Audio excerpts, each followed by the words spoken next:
Decades back, in late 1972, South Vietnam and the United States were winning the Vietnam War decisively by every conceivable measure.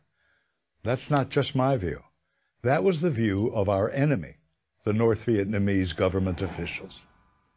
Victory was apparent when President Nixon ordered the U.S. Air Force to bomb industrial and military targets in Hanoi, North Vietnam's capital city, and in Haiphong, its major port city.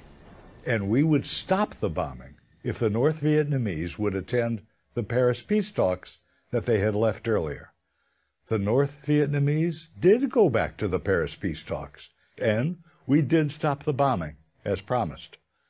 On January the 23rd of 1973, President Nixon gave a speech to the nation on primetime television, announcing that the Paris Peace Accords had been initialed by the United States, South Vietnam, North Vietnam, the Viet Cong, and the accords would be signed on the 27th.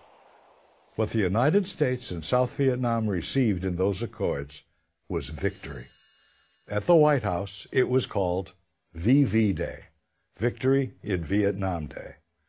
The U.S. backed up that victory with a simple pledge within the Paris Peace Accords, saying should the South require any military hardware to defend itself against any North Vietnam aggression, we would provide replacement aid to the South on a piece-by-piece, one-to-one replacement, meaning a bullet for a bullet, a helicopter for a helicopter, for all things lost, replacement.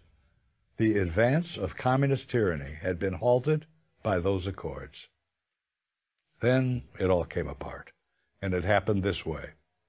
In August of the following year, 1974, President Nixon resigned his office as a result of what became known as Watergate.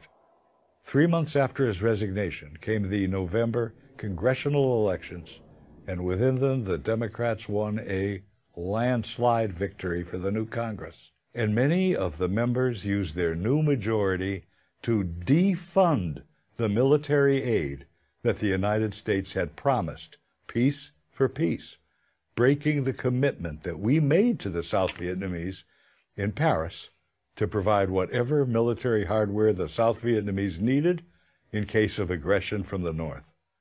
Put simply and accurately, a majority of Democrats of the 94th Congress did not keep the word of the United States. On April the 10th of 1975, President Gerald Ford appealed directly to those members of the Congress in an evening joint session televised to the nation. In that speech, he literally begged the Congress to keep the word of the United States. But as President Ford delivered his speech, many of the members of the Congress walked out of the chamber.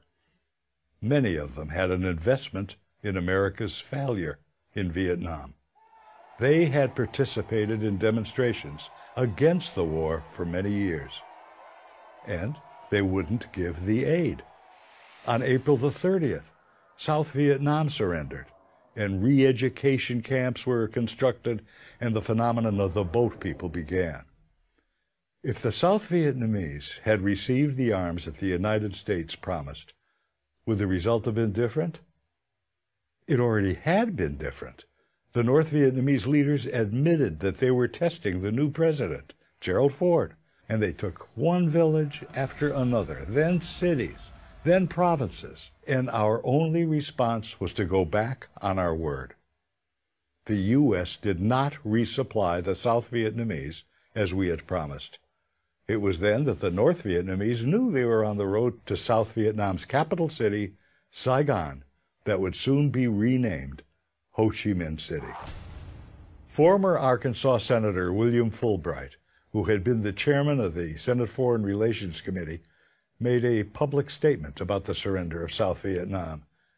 He said this, "I am no more distressed than I would be about Arkansas losing a football game to Texas."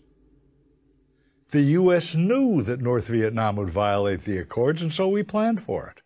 What we did not know was that our own Congress would violate the accords, and violate them, of all things, on behalf of the North Vietnamese. That's what happened. I'm Bruce Hershenson.